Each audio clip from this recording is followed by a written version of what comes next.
Hello everyone, thank you so much for tuning in to Budget 2025 Live. I am Prabu Rajakulendran. I'm Anushan Kapilan. We are here right after the 2025 budget speech, and we are going to give you our initial takes on the budget. And to do that, we at Verité has developed a new dashboard which for the first time in Sri Lanka you can have a look at the budget in a much more user-friendly and interactive manner. You know, Raj, the whole budget speech was so lengthy and the budget documents are so long, and it's so hard for people to understand that. And we have made that process very simple, where people can easily interact with our dashboard, and with the use of our dashboard they can not only have a look at the current budget but also have a look at the past budgets and compare the numbers from the past. So let's initially dig into the budget by looking at the summary of the budget. As you can see, the budget dashboard, the government expects the government's revenue this year to be 7,190 billion. That means 7.2 trillion. The expenditure is The expenditure of the government is 7.2 trillion. And to finance this expenditure, the government is expecting a revenue of 4.9 trillion. And the deficit for the government this year would be 2.2 trillion. And you can see that this expenditure has been the biggest, the largest expenditure that the government has expected in years. It has gone to 7.2 trillion for the first time, which is compared to the 2020 years, it's more than double the figure. But Anushan, not just expenditure, everything has doubled these days, haven't it? Yes, exactly. So you can see the revenue also has doubled, and therefore that's why you need to look at these figures in GDP terms.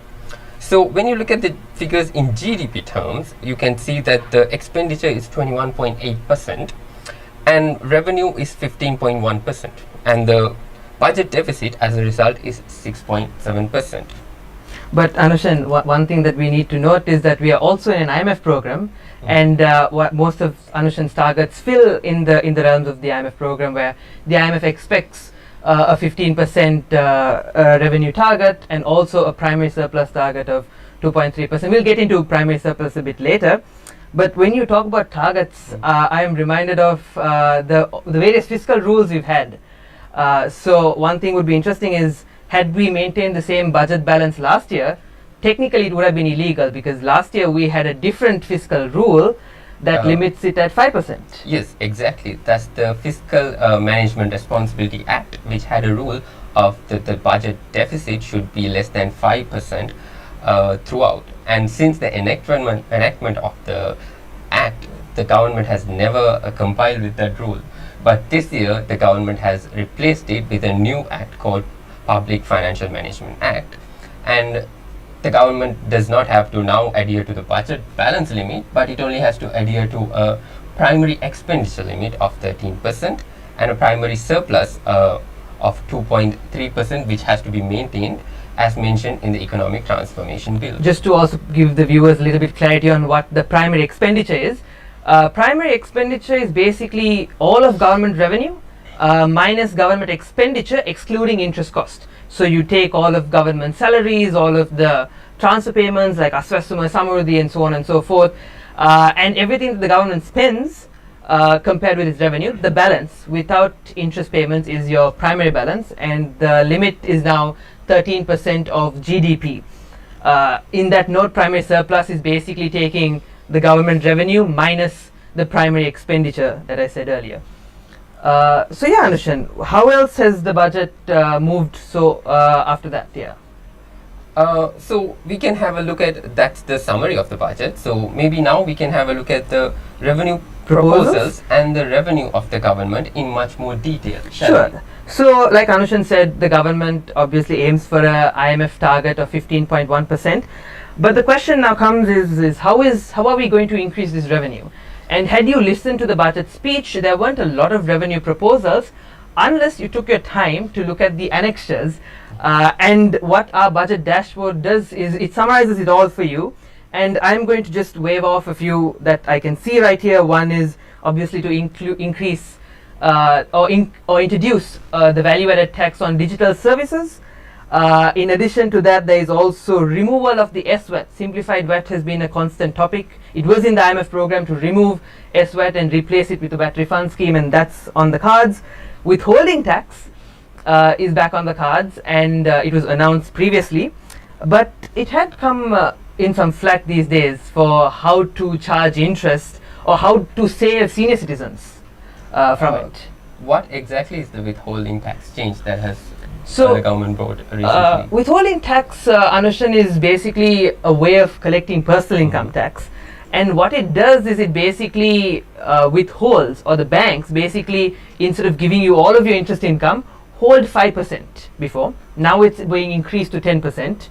And wasn't that one of your proposals that Verité research and you brought in Yes, for the government, yes. proposing it to increase to 10%? So we did have this idea back in 2022 where we recommended to increase the withholding tax from 5% to 10%, and now it has finally been brought in the budget. And one of the common criticisms you hear is, how are we going to protect senior citizens? You know, senior citizens live on interest income. How are we protecting them? The budget actually answers that by saying that not just senior citizens, all citizens who are able to prove that their income is less than the tax-free threshold, that is 150,000 a month, can be exempt from paying withholding tax. So that is a great that's a great turn of events in this in revenue that we see. In addition to that, I just want to maybe mention two more things. One is obviously the casino entrance levy, which used to be $100, then was reduced to $50. So basically what happens is that all locals who enter casinos initially had to pay $100 when they enter a casino. That was reduced to 50, and now in the budget it is proposed to raise it back to 100. And the gross collection levy, that's a total, that's a tax on the sales or the revenue that the casinos make, is also proposed to increase to 18%. I'm just talking about the rate increases. There are also a wealth of digitization and a lot of administrative measures brought in the budget. Also, I would urge viewers to go and read the annexures in the budget, where it not only talks about the proposals but also gives you certain measures like ensuring that all VAT transactions are done at a point of sale, or mandating point of sale systems, or even sort of introducing databases of lands and so on and so forth, which is part of the IMF program. But shall we move on to expenditure before we come back again into revenue? But before that, Raj, I also saw that the budget speech did not go into detail at all about the revenue proposals, but we saw the technical notes had a lot more detail, and it even specified lots of tax changes. So for example, the government previously announced for personal income tax changes together with the WHT. And you saw that the government has actually given the tax brackets and the amounts this time in the technical notes. And what you can see from this is that the government has significantly reduced the personal income taxes of the citizens. So for example, the threshold on the personal income taxes has been increased. So threshold in the sense the tax exemption threshold. Yes. So the income that you need to earn for you to pay taxes has increased from 100,000 to 150,000. And what you can also see is this 100,000 itself. We recently did an analysis and found out that 100,000 is the highest in South Asia. And also the rates that we had been charging up until 240,000 LKR per month is much lower. So if you compare to an average South Asian, the taxes that we pay in Sri Lanka is much lower. And the government has gone ahead and now reduced the tax personal income taxes further in this budget and previously.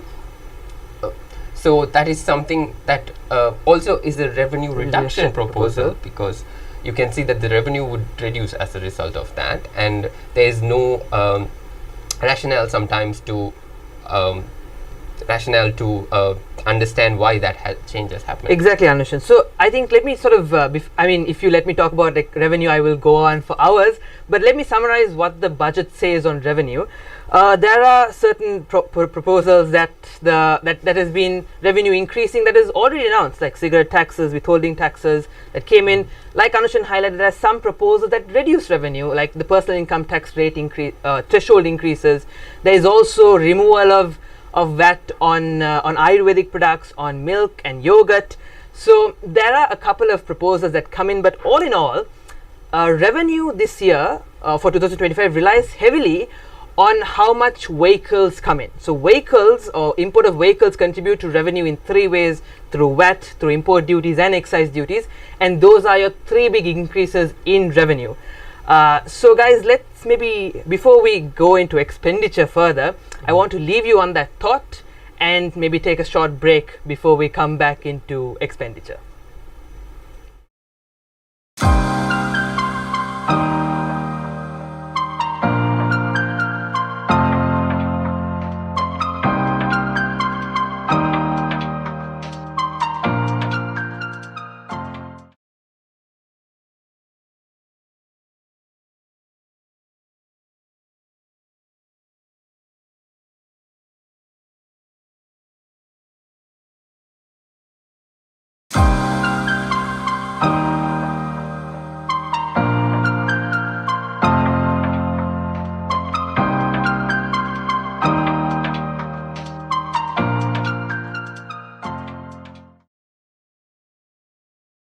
Expenditure proposals of the budget, which was bulk of the budget, and let's see what are the main expenditure proposals the government has proposed. So the largest expenditure proposal this year in the budget has been the increase in the salary for the public sector employees.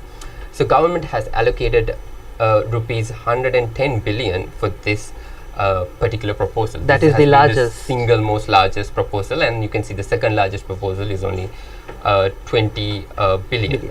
And what you can see about this is that they've increased the salary from 24,250, the basic salaries of the public sector employees, to 40,000.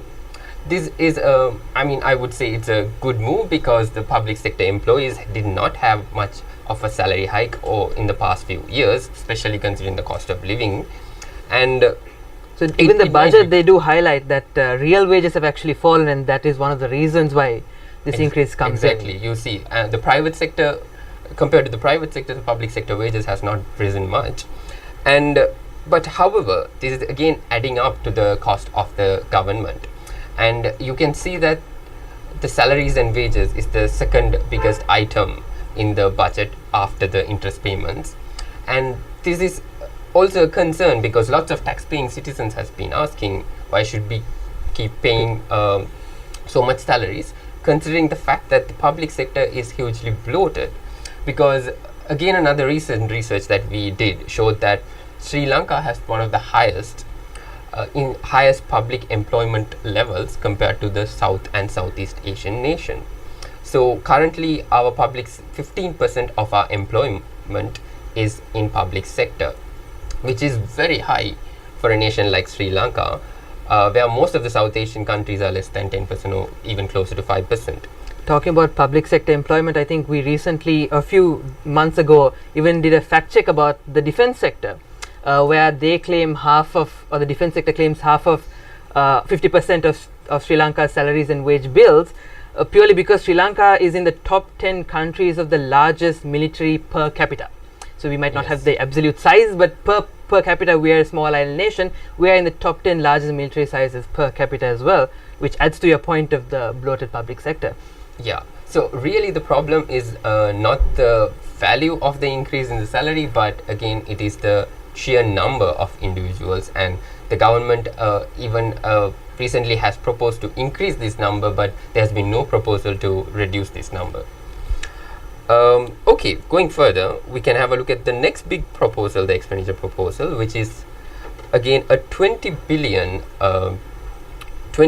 allocation for Sri Lankan Airlines. And this is to pay back their legacy debt. So the Sri Lankan Airlines has been incurring a lot of debt in the past due to all the cumulative losses it has made. And even last year, the government paid back some of these debts, and this government also comes in and pays the additional remaining debts on the promise saying that this will, the Sri Lankan Airlines would run by themselves without the support of the government.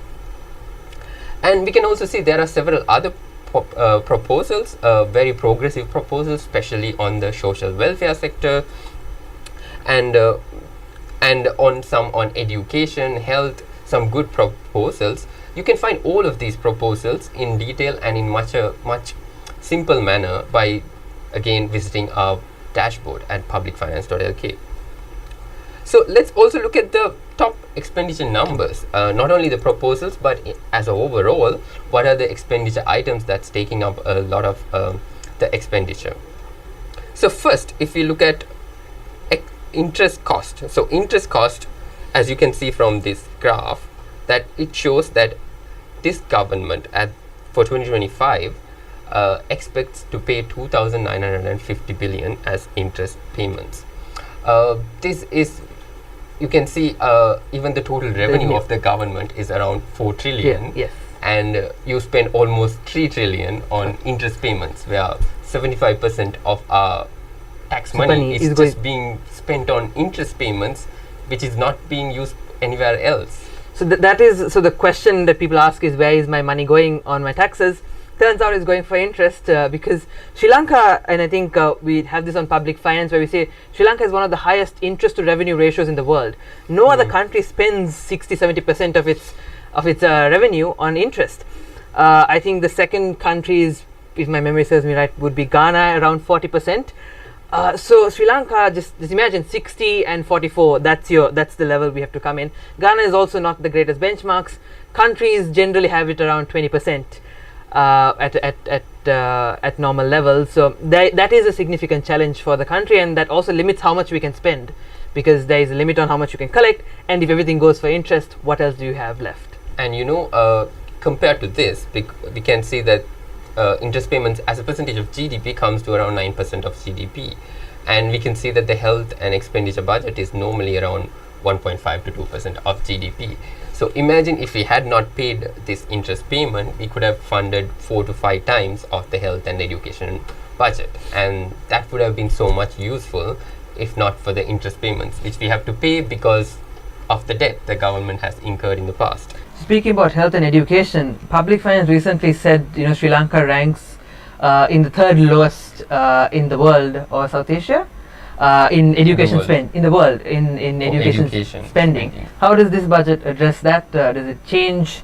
What are the numbers on that, Anushan? So if you look at the education expenditure, as in nominal terms, has slightly increased. But if you really look at it as a share of GDP compared to the last year, it has not increased much. And we can also say it's mostly similar with the health expenditure budget too, but education and health still remains very much underfunded, and this is one of the things that I was also expecting in this budget, because this government in its manifesto promises mentioned that it will gradually increase health budget to 3% of GDP and education budget to 6% of GDP. And as you can see from the sectoral graphs in our dashboard, compared to the last year, this year, yes, there has been increase, of course, but not as much that you have to increase to reach your 6% education target or 3% health target. So there really a lot needs to be done to do that, and the government we'll have to see how the government will be doing this further in the future, because again, it's understandable that the government has a IMF limit that it has to maintain, but in addition to this, the government also has a 13% primary expenditure limit that it has to maintain. So the government really cannot go beyond 13%, but the lack of funding on these sectors would actually be it would not really help the growth progress of the country, because the countries normally grow with investments on human capital. So guys, I think again, Anushan and I, we can talk about the budget forever, but again, in the interest of time, maybe let me just sort of summarize what Anushan said and move on into some high level numbers. In terms of expenditure, Anushan rightly highlighted that we are heavily constrained, one, through our own limits. We set our limit at 13% primary expenditure. Just to remind everybody, primary expenditure is all of government's expenditure except interest cost, and that's limited to 13%. And we are also again constrained because we are in an IMF program. We have to maintain a primary surplus. That is, our revenue minus the primary expenditure needs to be a positive number of 2.3%. And this budget has actually achieved that. Has actually achieved that, and that's the last two graphs you see on the dashboard, where primary balance is actually 2.3%, or at least the budget hopes to be at 2.3% primary surplus by as agreed with the IMF. But budget balance, of course, is a negative. We are running a deficit of 6.8%. But the reason being, again, is something that Anushan highlighted, is your interest cost, and that is again the second constraint that the government has, which is also limiting expenditure, is how much we can spend on interest. Just to again touch upon that, the graph to your right on financing basically tells you how is this money financed, because after all, we have revenue minus expenditure is a deficit, which means that we are spending more than the revenue we have, so we need to find the money. The budget tells you that most of it is financed through domestic sources, so government borrowing internally, which has been the case in the last few years anyway, because we have been cut out of the financial markets. We've just restructured our debt, and we're out of debt restructuring, but we don't have market access like we used to in 2018-19, where we can go and issue bonds. So this time also we are financing it through domestic sources. In the interest of time, maybe we will go into macro outlooks and give our finishing remarks.